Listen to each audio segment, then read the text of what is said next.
So I have a friend, Amber. Amber's on the left there. And Amber has done a couple things with our Bible study. She has led our discussion group at Bible study. She even helped at one point one of the other girls she was like teaching her how to lead the discussion that we were having. And so not only is she helping to lead, she was discipling somebody else who just accepted Jesus to do the same thing. Then somebody from our church had asked her if she would teach a kids lesson, but she was super nervous about that. She didn't know if she could go through with it. But we all encouraged her and prayed with her, and she fought through the fears, and she did it. She taught a kids lesson. Amber's also the one who helps keep us on track with planning events to serve our community. We'll do that once a month. We'll plan something to serve the community in our Bible study. But there's one thing I didn't mention yet about Amber. Amber is special needs. Amber is autistic.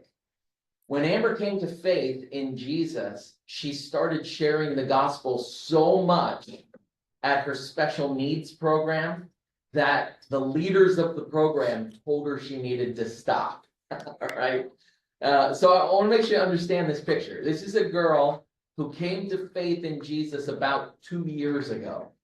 And she has special needs, autism, including anxiety issues.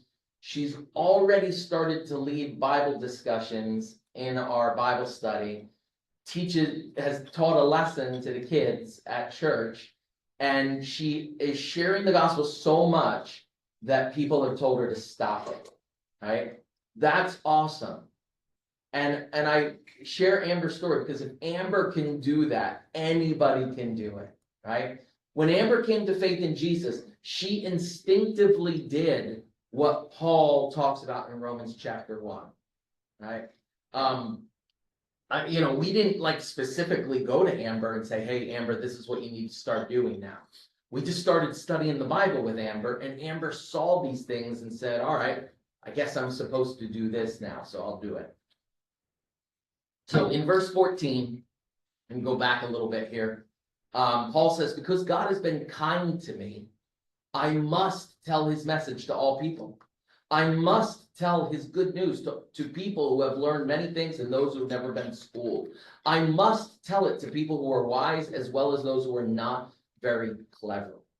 Hopefully you noticed how many times Paul used the word must. In the Greek, that has the sense of obligation. He's obligated to share the gospel with everyone, no matter who they are, because of God's incredible kindness to him. So hopefully we understand that we have that same obligation. It's the kind of obligation that you have when you come across someone who's drowning, right? When you see somebody that's drowning, you can't sit back and watch someone drown and not do anything. Really, like anytime when anybody's life is in danger. One time, I was sitting at a meal with a lady from our church, and she started choking, right? I have never given anybody the Heimlich maneuver before, even though my last name's Heim. I've never done it. I've never even really learned how to do it. I've just seen it on TV, right? But this girl was choking and couldn't breathe. And I had to give her the Heimlich maneuver. And I'm like, I was the only one there that jumped into action and did it. But it's that kind of obligation that we have. Like when you see someone drowning, you have to do something about it. This happened to my son Taylor. My son Taylor works for a pool company. And he's like a regional manager for the pool company. So he goes around to a bunch of different pools. And while he was visiting one of the pools, he noticed a little girl in the deep end who was struggling. And her head ended up going under, and her arms are flailing, but nobody noticed. The parents were talking, nobody saw this girl. So my son ran over to the side of the pool and grabbed her and pulled her over to the side and held her there for a minute so she could catch her breath. So, when you see somebody who's struggling and drowning, you do something. So that's the big idea, right? The big idea is it doesn't matter if you're special needs, if you're struggling with addiction, if you're struggling with depression, or you're just busy, when you see someone drowning, you instinctively know that you're obligated to help. And that is the exact type of obligation that Paul is talking about in Romans chapter 1, to bring the saving message of the gospel to people who are drowning in sin. Right? So let me ask you a strange question here. When you throw a life preserver to someone, are you ever ashamed of the life preserver? No, right? That's a weird question. Probably nobody has ever asked you a question like that. The only reason you would be ashamed of a life preserver is if you didn't really fully believe in its power to save somebody, right? Like, I don't know, if you grabbed this life preserver, all right, with a unicorn head, and it's like half inflated, and you duct taped the holes that are in the thing. Right, you might be ashamed if this is somebody's drowning and this is the only thing you got, right? You might be like, oh man, why didn't I get the real life preserver? Why did I go for the unicorn head life preserver, right? That's the reason that people might be ashamed of the life preserver. But where it gets awkward, I think, or it could get awkward, is that you're not sure if they're drowning. There, yeah, you know what I mean? That's like, true. You throw them a life preserver, and they're like, "No, I'm good." Or yeah, like that. Yeah. That's absolutely true. That's actually, Dave, the question that I have at the very end of this. What do you do if someone's drowning and they don't think they're drowning? Right? That's a great question. I don't even have an answer fully for that, Dave. Maybe at the end, if we have a little bit of time, we can discuss it. Oh, you want to err on the side of caution, right? Exactly. Yeah. So listen to what Paul says in verse 16. He says, I'm not ashamed of the gospel because it is the power of God that brings salvation to everyone who believes. And that's really what we're talking about with the life preserver illustration. Are we ashamed of the gospel? Do we feel stupid sharing it? And one reason that some Christians feel ashamed is they don't fully believe in the power of the gospel. So think about it like this. Here's where you come in, Alex. When we first had kids, my wife and I decided that we weren't going to do the whole Santa Claus thing. Now, we don't have any problem bringing our kids and sitting on Santa's lap and whatnot. But we just wanted to make sure that our kids would believe us when we told them something was true. So we just tell our kids, we treat Santa Claus like Mickey Mouse, right? We tell our kids, like, there is no Santa Claus. It's just a fun make-believe kind of thing. But when I was a kid, I fully believed in Santa, 100% as a kid. And I had absolute faith that Santa was real. I believed he lived at the North Pole, that he drove a sled pulled by flying reindeer, that he delivered presents every Christmas. Well, one day, I went to a sleepover with my best friends, and they ended up telling me that Santa was fake, right? And I defended Santa. I was like, you guys don't know what you're talking about. Santa's the real deal, right? I was a complete Santa apologist as a kid. I defended Santa 100%. Well, can you imagine how stupid and ashamed I felt when I actually found out that it was all fake, right? It was just make-believe. I wasn't ashamed until I found out it was fake. You see, people who wholeheartedly believe in something are not ashamed of it. They embrace it, right? But people who maybe half-heartedly believe in something, sometimes they're ashamed when other people attack it, right? So what are we when it comes to the gospel? Are we 100% in? Do we fully believe in it? Then I think you guys are here because you do. So remind yourself, there's no reason to be ashamed of it. So I want to tell a little story here. I want us to go back to March of 2020. Right? Do you guys remember how everything felt when COVID first started? Not what we know now, but think back to what we were feeling and thought back then. Right now, we sort of look at it as like a joke because it has decreased in severity, and there was all kinds of craziness of the mask wearing and the lockdowns and people not being able to go to work, right? But when it first hit, it was a little scary. So try to put yourself in those shoes again. Imagine you're listening to the radio while driving home from Presto one day. You hear a little blurb about a city in China where some locals suddenly died of a flu that's never been seen before, right? Kind of interesting. You listen to it for a few minutes, but you forget all about it by the time you get home, right? But on Sunday, as you're heading home from the church service, you hear another announcement. They say it's not just 3 people who were infected, but it's 30,000 in some city in China that you've never heard of called Wuhan. And then it's on TV that night. CNN runs a quick blurb about how officials from WHO are headed there because this disease strain has never been seen before. Well, a few days later, you wake up and it's the lead story now on every news outlet in the world, because it's not just China. It is now spread to Thailand and Japan and South Korea. Before you know it, you're hearing this story everywhere, and the thing is being coined the mystery flu. So the president made some comments about keeping people in our thoughts and prayers. But everybody's wondering, like, how are we going to keep it from coming here, right? And that's when the president of China makes a shocking announcement. He is locking down a city that's bigger than New York City. And all of the residents of the city are not allowed to travel or even leave their homes. And that's when there's another breaking news story that interrupts your regularly scheduled program. And the first case of this mystery flu has surfaced in America. A man from Washington State has developed symptoms after a trip to Wuhan.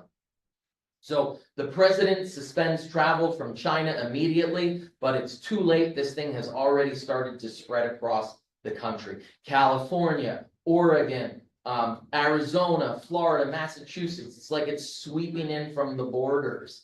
And your jaw hits your chest when a reporter announces that there's a young man lying in a hospital in Seattle who's dying from the mystery flu. Panic strikes, and as best they can tell, once you get it, you have it and you're contagious for a few days before the symptoms start. And then you have a week of terrible symptoms that could lead to death. Well, India orders 3 weeks of lockdown for all of its 1.3 billion citizens. And the United States follows suit, but it's too late. Right? Within a few weeks, the United States has 81,000 confirmed cases and thousands of deaths.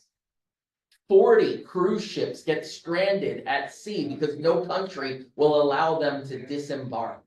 The world has plunged into an unbelievable fear.